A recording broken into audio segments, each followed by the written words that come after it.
Hello students, कैसे आप लोग। तो लास्ट लेक्चर में हम लोग ने सोलेनॉइड डिस्कस किया था। Applications of ampere circuit law में सोलेनॉइड हम लोग ने कंप्लीट डिस्कस कर लिया था। ठीक है, तो आज हम लोग थोड़ा सा उसी में छोटा सा टॉपिक पढ़ते हैं, टॉरॉइड, फिर हम लोग आगे डिस्कस करेंगे। ठीक है, तो टॉरॉइड क्या है? टॉरॉइड जो है सोलेनॉइड जैसे का लॉन्ग सोलेनॉइड है, उसको तो हम लोग सर्कुलर फॉर्म में बेंड कर तो क्या बन जाएगा? टॉरॉइड। ठीक है, toroid is a hollow circular ring on which a large number of turns of a wire are closely bound. ठीक है, एक hollow circular ring है, उस पे वायर को closely wrap कर दिया। ठीक है, तो उस अरेंजमेंट को हम लोग क्या बोलते हैं? टॉरॉइड। ठीक है बेटा, तो ध्यान रखेंगे, torrid is a hollow circular ring on which a large number of turns of a wire are closely bound. It can be viewed as a ऐसा दिखता है, it can be viewed as a solenoid which has been bent into a circular shape of itself, है ना। जैसे कोई solenoid है, उसको हम लोग किसमें बेंड कर दें? सर्कुलर फॉर्म में, पूरा सर्कल में, दोनों एंड को एक सर्कल में क्लोज कर दे, तो उस अरेंजमेंट को हम लोग क्या बोलते हैं? सोलेनॉइड। तो अब देखेंगे सोलेनॉइड के इनसाइड, इस वाले जैसे ये है सोलेनॉइड था, इसको हमने किसमें बेंड कर दिया? एक सर्कल, तो ये क्या कहलाता है? टॉरॉइड। अब टॉरॉइड के अंदर ये जो खाली स्पेस है, इसमें इलेक्ट्रिक कितना होता है सोलेनॉइड का? ये जो सर्कुलर सेक्शन हॉलो वाला, इसमें कितना मैग्नेटिक फील्ड होगा? इधर कितना मैग्नेटिक फील्ड होगा? इसके अंदर कितना मैग्नेटिक फील्ड होगा? आउटसाइड कितना मैग्नेटिक फील्ड होगा? ये तो तीनों पॉइंट्स हम लोग डिस्कस करते हैं। ठीक है, तो जैसे मान लो सपोज इसी का हम इक्विवेलेंट सर्किट बनाना चाहें तो ऐसे बना सकते हैं।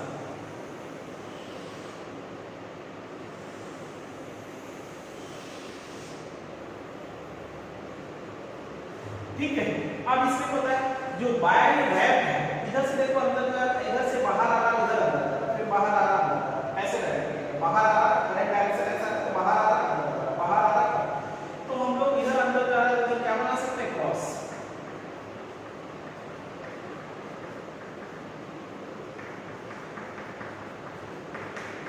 ठीक है, और इधर बना सकते हैं डॉट।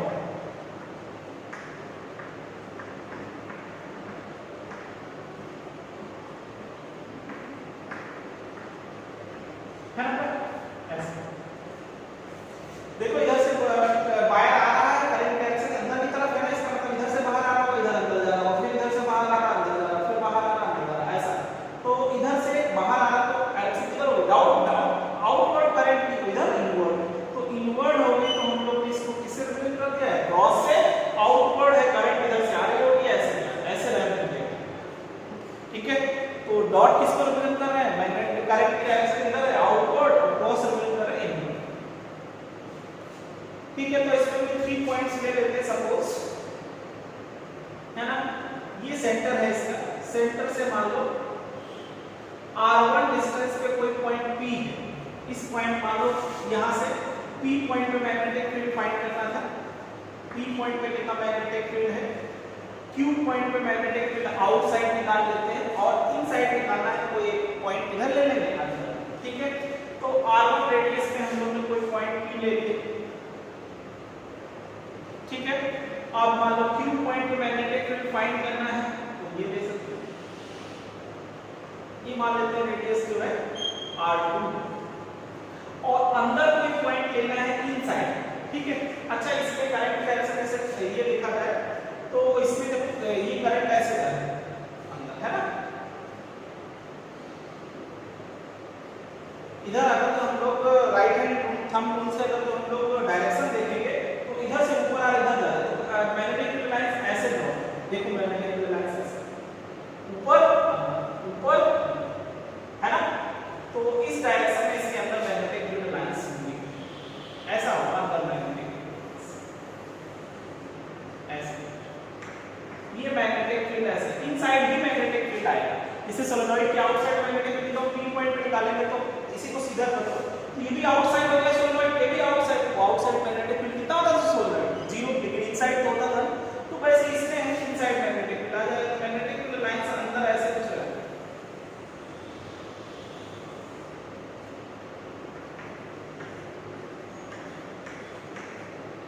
अंदर मैग्नेटिक फील्ड लाइंस ऐसे होंगी,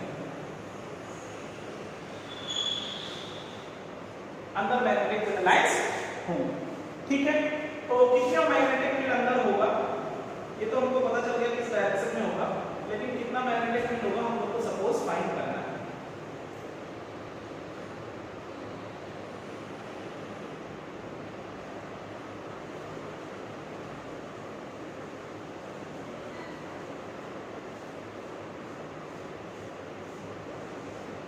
दिख सके इसलिए हम लोग ऐसे लिखें।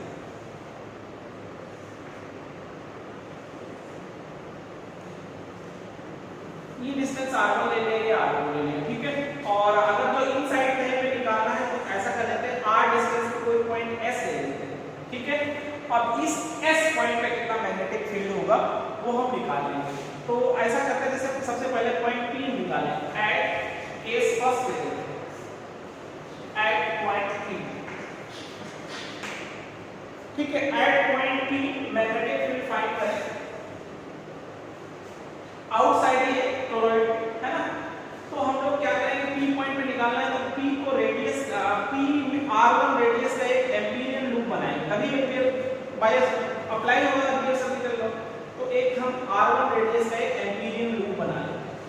ठीक है, एम्पीरियन लूप 1 यहां पे निकालना होगा तो एक एम्पीरियन लूप बनाएंगे जिसकी रेडियस कितना है, इसको 2 एम्पीरियन लूप कहते हैं, इसकी रेडियस है r। जब s पॉइंट पे निकालेंगे तो ये एम्पीरियन लूप लेंगे और इसकी रेडियस हम लोग ने कितना मान लिया है, r। ऐसा एम्पीरियन। ठीक है, तो 3 पॉइंट्स पे निकालेंगे, एक हम P पॉइंट पे निकालेंगे, अंदर वाला जो खाली स्पेस है इसमें और बाहर खाली स्पेस है उसमें, फिर अंदर वाला, ऐसा निकालेंगे। ठीक है, तो P पॉइंट पे निकालने बाय एम्पीयर सर्किल लॉ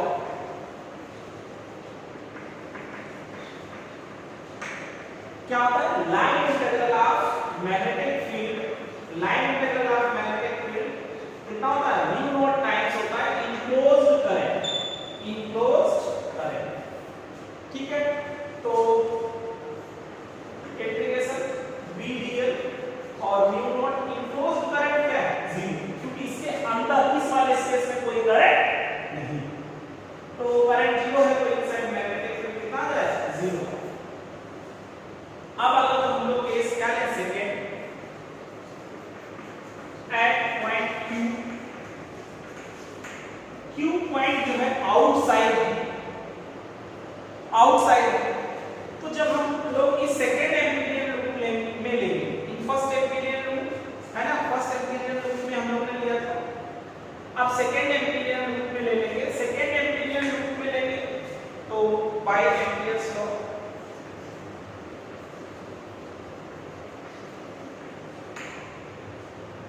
ठीक है, line integral V dot dl mu naught times होगा किससे, enclosed current, enclosed current, net enclosed current. अब देखो बेटा जो ये एम्पीरियन लूप हमने लिया है इसमें भी नेट इनक्लोज्ड करंट क्या है, 0। कैसे, जितनी जैसे यहां से वायर आ रहा होगा वो इधर जा रहा है, इधर से करंट किधर है, आउटवर्ड, इधर करंट कितना है, इनवर्ड, इधर करंट आउटवर्ड, इधर current inward, outward inward, outward inward, outward inward. तो जितना जो वायर है बाहर करंट की डायरेक्शन आ रहा होगा उतना ही अंदर आ रहा होगा, तो नेट करंट जब हम Q पॉइंट ले रहे हैं तो दोनों इसमें है, इनवर्ड करंट भी है, आउटवर्ड करंट और इक्वल है, तो नेट करंट क्या आ जाएगा, 0।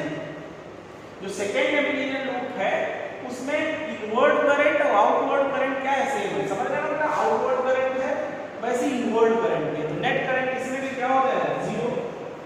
तो line integral VdL is equal to mu naught times और ये नेट करंट इसमें भी क्या आएगा, 0। इनवर्ड करंट जितना होगा उतना ही करंट क्या होगा, आउटवर्ड होगा, इसलिए नेट करंट क्या हो जाएगा, 0। तो इसमें भी मैग्नेटिक फील्ड कितना आ जाएगा, 0 आ जाएगा।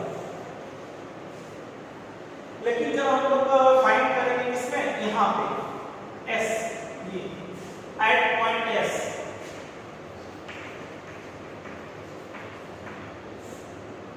Case third by ampere's law, तो वही है line integral V dot dl mu naught times होगा किसके, इनक्लोज्ड करंट। अब देखो अब इसमें से करंट डायरेक्शन में बताया, करंट फील्ड लाइंस इधर से आ रहे हैं, वहां से इधर अंदर जा रहे हैं, ऐसे ये इधर डायरेक्शन किधर है, अंदर क्रॉस है, और इधर से बाहर, ऐसे तो है। तो इसमें देखा जाए जब हम ऐसे करके देख रहे हैं तो ये फील्ड लाइंस कैसे जा रही है, फील्ड लाइंस क्लॉकवाइज। तो इसके अंदर अगर तो फील्ड की हम लोग बात करें तो अंदर फील्ड लाइंस ऐसे आ जाता है, ऐसे ऐसे इसके अंदर फील्ड लाइंस ऐसी होती है क्लॉकवाइज, ऐसे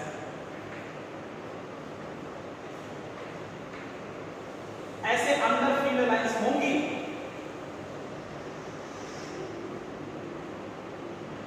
ठीक है, तो अब अंदर इस टाइप से मैग्नेटिक फील्ड होता है सोलेनॉइड। इधर मैग्नेटिक फील्ड कितना आ जाएगा, 0, आउटसाइड में मैग्नेटिक फील्ड 0, लेकिन अंदर मैग्नेटिक फील्ड भी आएगा। अब इनकी डायरेक्शन को देख रहे हो, उधर से ऊपर आ रहा है, जैसे नीचे तो करंट कैसे क्लॉकवाइज आ रहा है। ठीक है, तो इनसाइड हमको मैग्नेटिक फील्ड निकालना चाहिए। जो हम लोग ने एम्पीरियल लूप लिया, एडी कैसा लिया है, क्लॉकवाइज, और मैग्नेटिक फील्ड लाइंस भी इसमें कैसे आ रही है, क्लॉकवाइज। तो इंटीग्रेशन BDL क्या लिख सकते हैं, cos 0, मैग्नेटिक फील्ड और जो एम्पीरियल लूप की डायरेक्शन सेम है, और ये म्यू नॉट टाइम्स होगा इनक्लोज्ड करंट। अब जो बेटा ये आप ले रहे हैं, इसके अंदर केवल कौन सी क्लोज करंट है, ये अंदर इनवर्ड वाला, आउटवर्ड करंट तो इसके बाहर है। इस लूप के अंदर केवल एक ही करंट है, कौन सी, जो इनवर्ड है। ठीक है, और अगर जो हमने बताया था एम्पीरियल लूप अगर जो हम लोग ने क्लॉकवाइज लिया है, एम्पीरियल लूप क्लॉकवाइज है, तो इनवर्ड करंट क्या लेते थे, पॉजिटिव, और इनवर्ड करंट कितनी होगी, सपोज इसमें हम लोग स्मॉल n क्या लेते थे, number of turns per unit, मान लो total number of turns n, total number of turns, total number of turns मान लो कैपिटल N है, तो एक टर्न में कितनी करंट है, I, n टर्न्स लिए तो कितना करंट आ जाएगा, n। समझ कर लगता है, जब हम यस वाला ले रहे हैं तो केवल इसके अंदर इनवर्ड करंट है, आउटवर्ड करंट बाहर हो गई, बाहर वाली करंट हमको लेना नहीं होता है।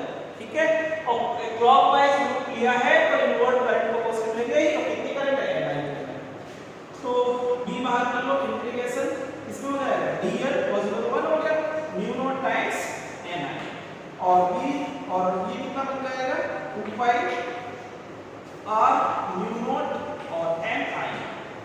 ठीक है बेटा, तो इनसाइड जो मैग्नेटिक फील्ड है, magnetic field B equal to mu naught n bye 2 pi r divide कर दे इनटू i, इसको हम लोग ले लेते हैं स्मॉल n। तो मैग्नेटिक फील्ड जो अंदर है वो B equal to mu naught small n आ जाता है, स्मॉल n है number of turns per unit.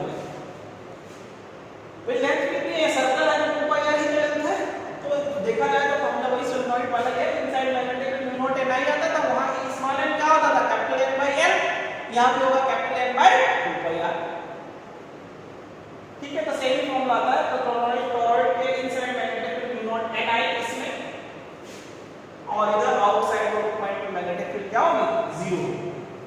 ठीक है, चाहो तो आप यहां पे जैसे हम लोग, ठीक है समझ गए ना, एट पॉइंट P पे जब फाइंड किया था, ठीक है, तो एम्पियर सर्किल का अप्लाई किया था, लेकिन इसके अंदर कोई करंट नहीं, तो हम उसके इससे कौन लिख सकते थे, है ना, B और इधर कितना जाएगा, 2 पाई r1 म्यू, और ये टोटल क्या हो जाएगा, 0, तो आप B क्या हो जाएगा, 0 आ जाएगा।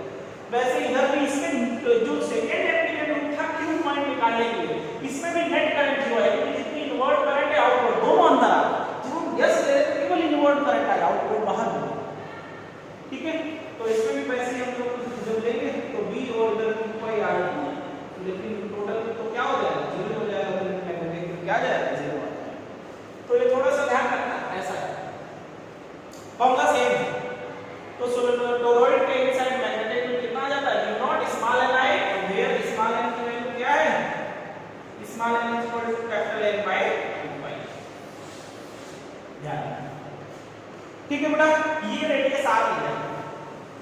कभी-कभी क्या होगा, तुमको क्या दिया होगा, इनर रेडियस सोलेनॉइड की मान लो इनर रेडियस दिया है r1, ठीक है, कैपिटल R1, और आउटर रेडियस दिया है इसका R2।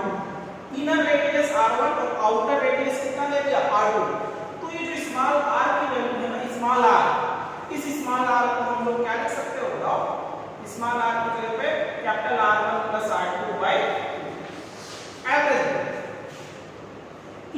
Radius of toroid given है, outer radius of toroid given है। तो स्मॉल r जैसे जो small number of turns per unit length small n निकालोगे capital N bye 2 pi r है, और दो रेडियस पता है, इनर रेडियस और आउटर रेडियस। तो उस केस में आप स्मॉल r को कैसे निकालोगे, r1 प्लस r2 बाय 2 पर। ठीक है, तो आसान है थोड़ा सा, जैसा सोलेनोइड में था वैसे सेम है ना। फॉर्मूला केवल वहां पे स्मॉल n की value capital N by l था, ये 2 पाई r, क्योंकि किसमें बेंड कर दिया गया, वही लेंथ सर्कल। ठीक है, तो ध्यान रखिए, लेकिन आइडियल टोरॉइड है तो ही आउटसाइड 0 होता है। अगर जो आइडियल नहीं है, नंबर ऑफ टर्न्स ज्यादा क्लोज नहीं है, तो स्मॉल मैग्नेटिक फील्ड आउटसाइड आ जाता है। ठीक है, तो ध्यान रखिए इस टाइप का। तो circular magnetic field lines read करें। ठीक है, चलिए आगे कुछ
ठीक है बेटा। तो नेक्स्ट टॉपिक हम लोग देखते हैं magnetic force acting on current conductor. Magnetic force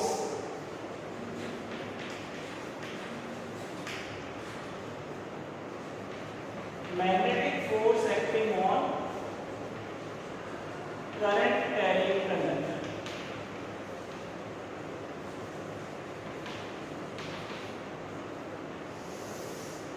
Magnetic force acting on current carrying conductor या current carrying wire placed in uniform magnetic field. Placed in uniform magnetic field.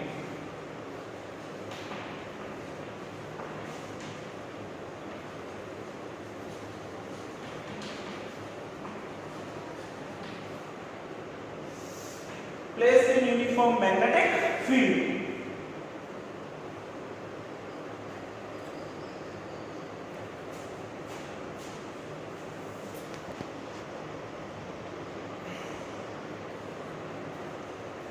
ठीक है बेटा, magnetic force acting on current carrying conductor placed in uniform magnetic field. Suppose uniform magnetic field है, चाहे तो inward ले लो या outward ले लो, कुछ भी ले सकते हो। सपोज ये यूनिफॉर्म मैग्नेटिक फील्ड है, आउटवर्ड ले लेते हैं।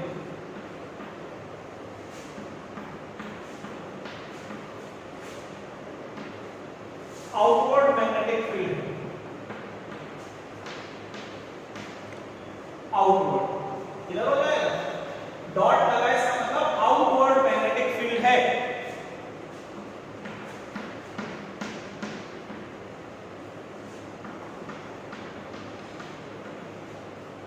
और इसमें कोई कंडक्टर ऐसे प्लेस है, इसका क्रॉस सेक्शनल एरिया A है और लेंथ L है, और इसमें I करंट फ्लो हो रहा है। कंडक्टर में I करंट फ्लो हो रहा है। ठीक है, सपोज मान लेते हैं स्मॉल n है, number of turns per unit length, number of free electron per unit volume,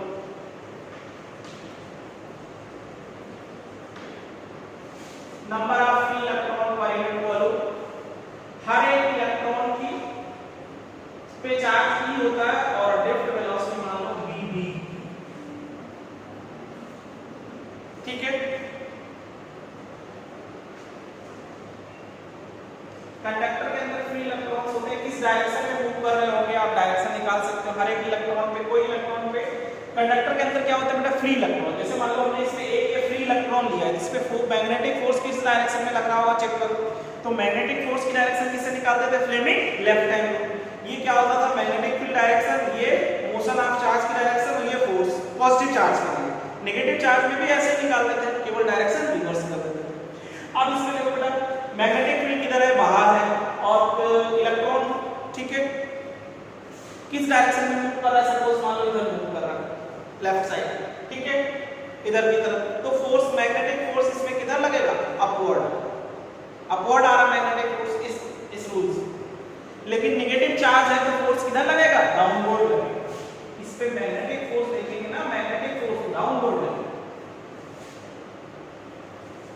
क्योंकि मैग्नेटिक फील्ड किधर है, आउटवर्ड है, और ये इधर जा रहा है, लेफ्ट में जा रहा है, तो फोर्स अपवर्ड आ रहा है। लेकिन नेगेटिव चार्ज है तो उस डायरेक्शन रिवर्स कर देंगे, तो नीचे की तरफ आ जाएगा।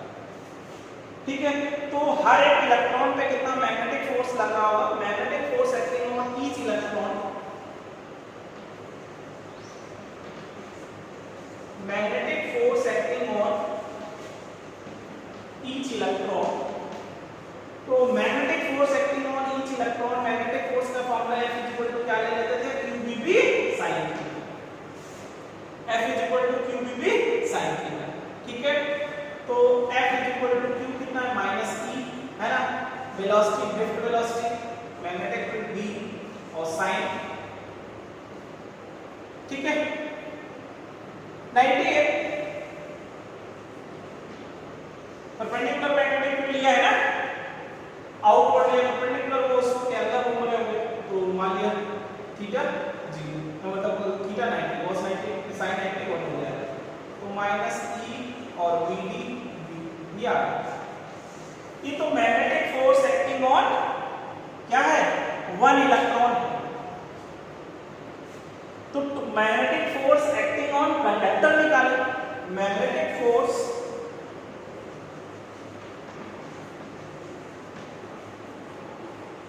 Acting on conductor, magnetic force acting on conductor. तो magnetic force acting on conductor अगर हम लोग बात करें तो magnetic force acting on conductor क्या होगा, total number of electrons into, तो एक इलेक्ट्रॉन पे इतना फोर्स लग रहा है, टोटल कितने इलेक्ट्रॉन होंगे उससे मल्टीप्लाई कर देंगे, टोटल फोर्स आ जाएगा। Total number of electron inside conductor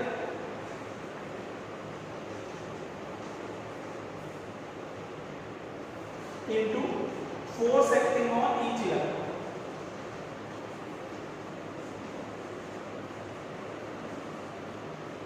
ठीक है। तो F is equal to total number of electron कितने हो जाएंगे, NaL, ये समझ आया क्या, क्योंकि एक इलेक्ट्रॉन पे अप्लाई होने वाला फोर्स कितना था, टोटल नंबर ऑफ इलेक्ट्रॉन निकालना, तो स्मॉल n है नंबर ऑफ फ्री इलेक्ट्रॉन का यूनिट, और यूनिट वॉल्यूम पे कितने इलेक्ट्रॉन है, स्मॉल, तो टोटल वॉल्यूम पे कितने होंगे, वॉल्यूम से मल्टीप्लाई, और एक इलेक्ट्रॉन पे अप्लाई होने वाला force minus E BD B ऐसा, ठीक है। तो हम इसी फॉर्मूले को ऐसे लिख सकते हैं, F इज इक्वल टू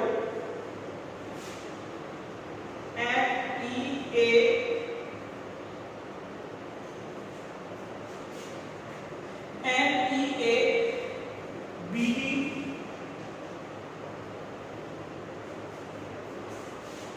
है ना। वैसे अगर जो आप स्टार्टिंग से ही ये जो फॉर्मूला है वेक्टर फॉर्म में लिख लें तो ज्यादा थोड़ा आसान, मतलब जनरल फॉर्मूला आएगा। यहाँ पे आप क्या लिख सकते हो, QB क्रॉस B, वेक्टर में लिख लेंगे क्योंकि हमको फॉर्मूला फोर्स का है, तो वेक्टर में ज्यादा यूजफुल रहेगा।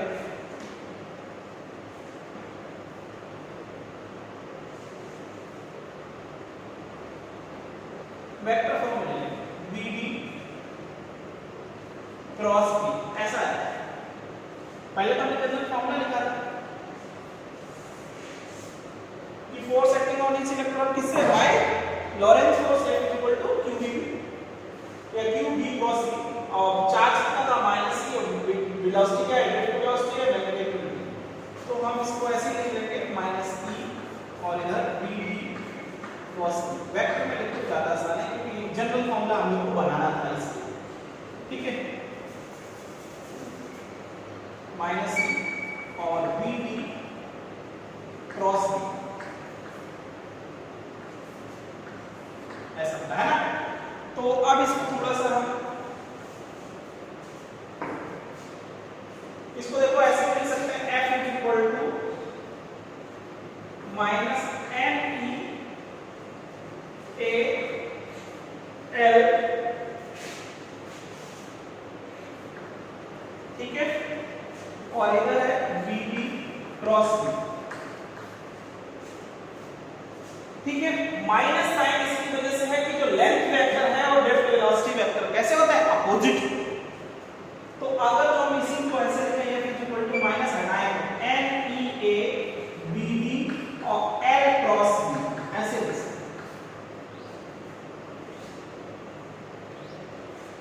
समझ गए ना। Where negative sign indicate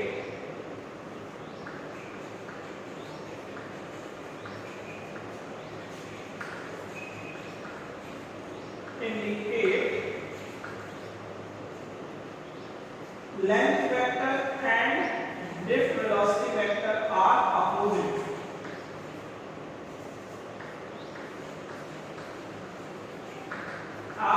direction।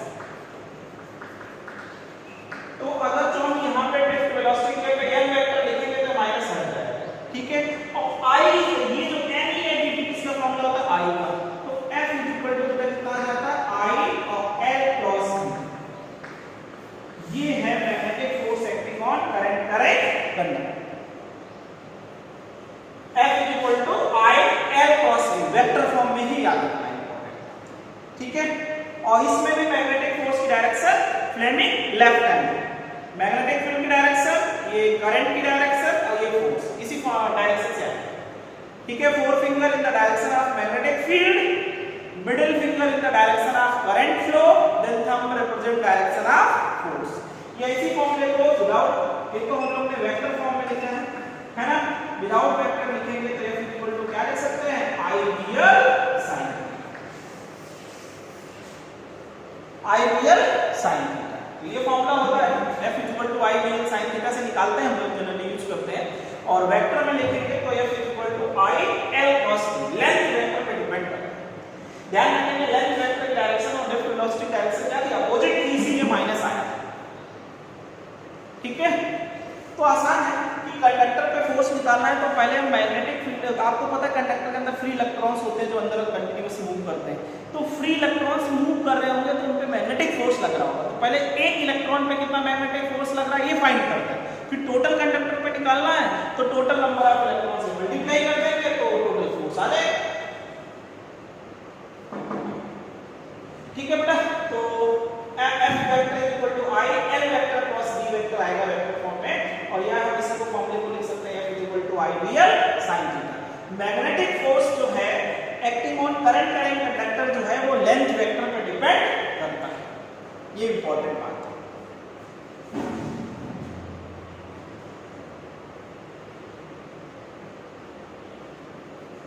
ठीक है।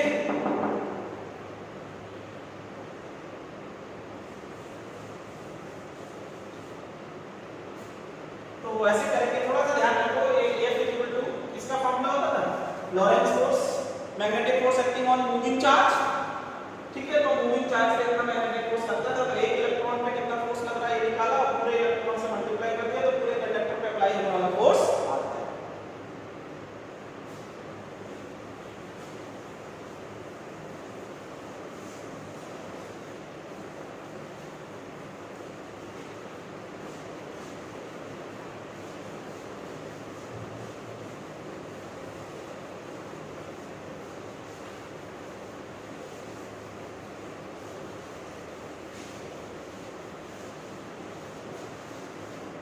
तो ये फॉर्मूला जो आया हमारा magnetic force acting on current conductor equal to I L vector cross B vector. तो magnetic force acting on current conductor जो है वो शेप ऑफ कंडक्टर पे डिपेंड नहीं करता है, शेप और साइज पे डिपेंड नहीं करता है। किस पे डिपेंड करता है? लेंथ वेक्टर पे। लेंथ वेक्टर क्या होता है? लेंथ वेक्टर क्या है? कंडक्टर के एंट्रिंग पॉइंट ऑफ करंट से लीविंग पॉइंट ऑफ करंट को शॉर्टेस्ट मिला दिया जाए तो वो लेंथ वेक्टर बनता है। ये बात बोल करके लिख लेंगे, magnetic force acting on current current conductor, magnetic force acting on current carrying conductor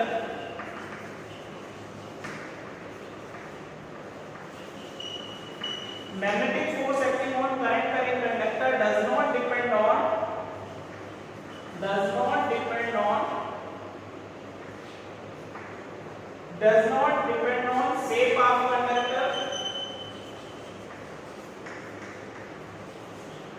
shape of conductor, it depends on length vector. Length vector क्या है? Length vector is the shortest length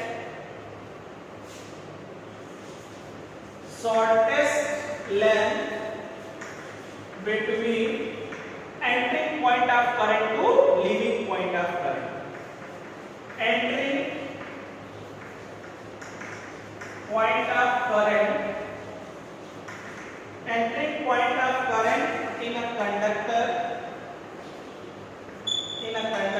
to the leaving point of conductor.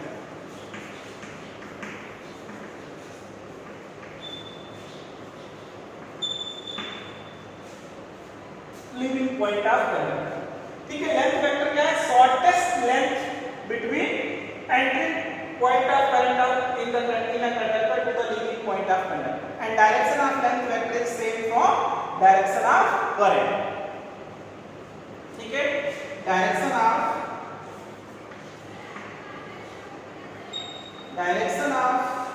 length vector is same as direction of entering of current to leaving point of current. Entering of current to leaving of current.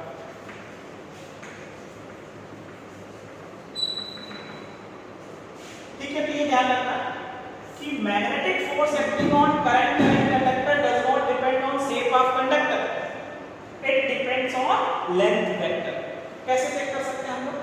देखो बेटा, जैसे ये मान लो पूरे board में magnetic field भी अंदर की तरफ है, मैग्नेटिक फील्ड भी इनवर्ड है, और ये कोई कंडक्टर इसमें हमने रखा है। इस कंडक्टर की जो लेंथ है वो L है, इसमें I करंट फ्लो होगा, यहां से I करंट I फ्लो होगा, इधर से इधर जा, तो इस पर कितना फोर्स लगेगा? किस डायरेक्शन में लगेगा? तो लेफ्ट हैंड साइड से निकालेंगे, मैग्नेटिक फील्ड अंदर की तरफ है और करंट इधर फ्लो हो रहा, तो मैग्नेटिक फोर्स इधर आ जाएगा, अपवर्ड आ जाएगा, है ना? ऊपर की तरफ F आएगा, कितना आएगा? IBL आएगा, sin 90। मैग्नेटिक फील्ड अंदर की तरफ, करंट इधर है, फोर्स ऊपर आ रहा, IBL आ गया।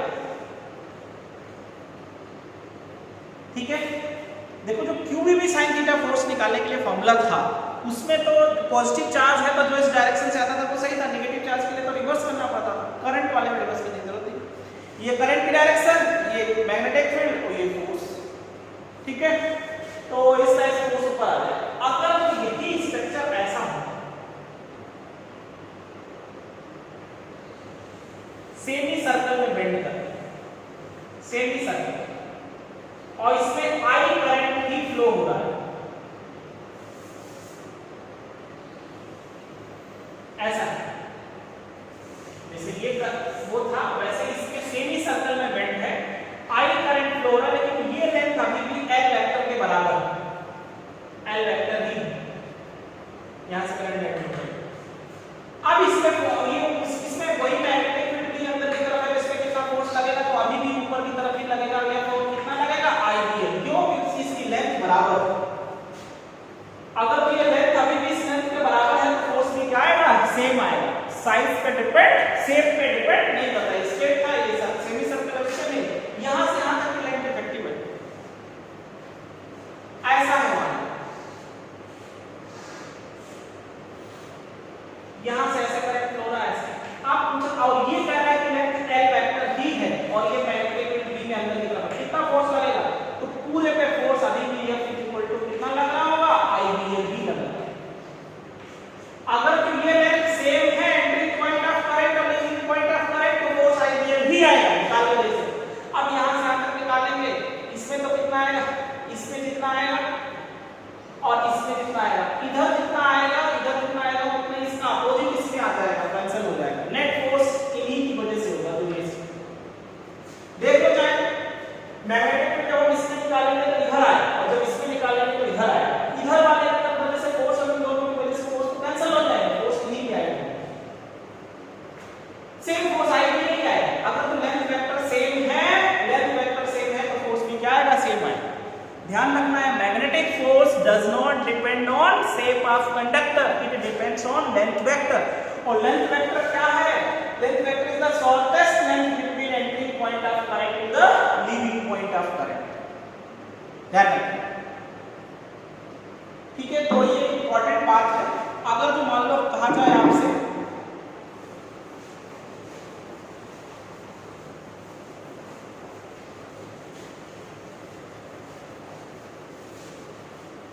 मान लो आपसे कहता है magnetic force acting on current current loop, तो जीरो होगा। लूप में लेंथ वेक्टर क्या हो जाएगा, जीरो, क्योंकि लूप है तो जहां से एंटर करेगा करंट वही फिर एंटरिंग पॉइंट लीविंग पॉइंट को मिलाना पड़ेगा, तो मिला देंगे तो शॉर्ट लेंथ क्या हो जाएगी, जीरो। और लेंथ जीरो तो मैग्नेटिक फोर्स जीरो। तो ये बात नोट कर लेना, magnetic force acting on current current loop is zero.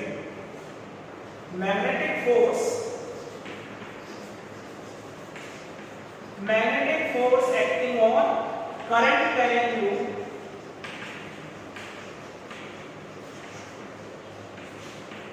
is zero because length vector is zero. Because length vector is zero.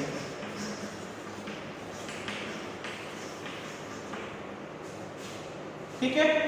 तो जैसे मान लो कि आपके पास किसी भी शेप का कोई लूप है ऐसे लूप, और ये मैग्नेटिक फील्ड B में रखा हुआ मैग्नेटिक फील्ड बढ़ रहा है, इसमें क्लॉकवाइज करंट मान लो ऐसे फ्लो।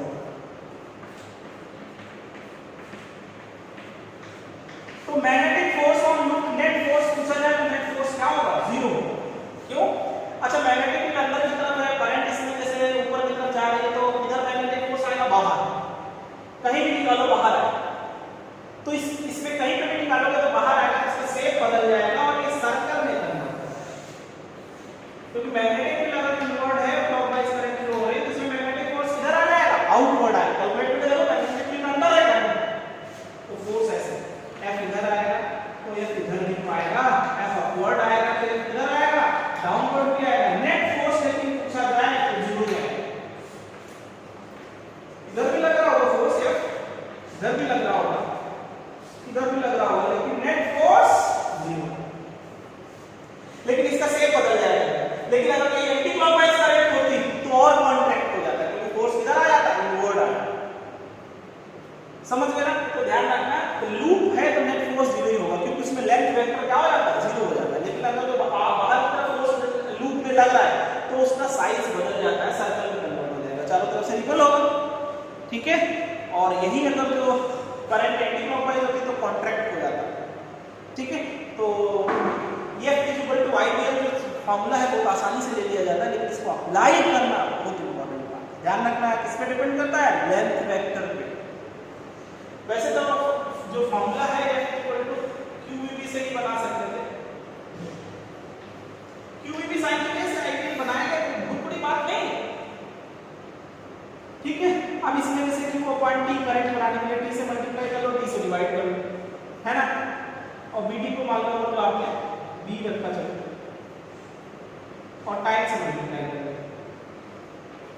अब बताओ क्या है, लेंथ अपॉन टाइम क्या बन जाएगा, करंट, और ये v * t velocity to time क्या बन जाएगा, लेंथ बन गया ना IBL sin थीटा। तो ये आसान बात है, तब थोड़ी दो लाइन में कर सकते हो, लेकिन नहीं, आपको प्रूफ वैसे ही करना जैसे बताया। ठीक है, magnetic force acting on one free electron, फिर टोटल कंडक्टर पे कितना फोर्स लगेगा उसको निकालने का फॉर्मूला क्या आया, IBL sin थीटा, लेकिन वेक्टर फॉर्म में ध्यान रखो F equal to I current scalar होगी, बात पता है L vector cos B vector, इस पे डिपेंड करता है, लेंथ वेक्टर पे डिपेंड करता है, और लेंथ वेक्टर क्या है, शॉर्टेस्ट लेंथ है from entering point of current to leaving, shape पे डिपेंड नहीं कर रहा है कि वो सेमी सर्कल में कैसे, एंटरिंग पॉइंट ऑफ करंट और लीविंग पॉइंट ऑफ करंट को मिला, अगर जो लूप है तो लेंथ 0, इसलिए फोर्स भी क्या आया, ठीक है। आज के लिए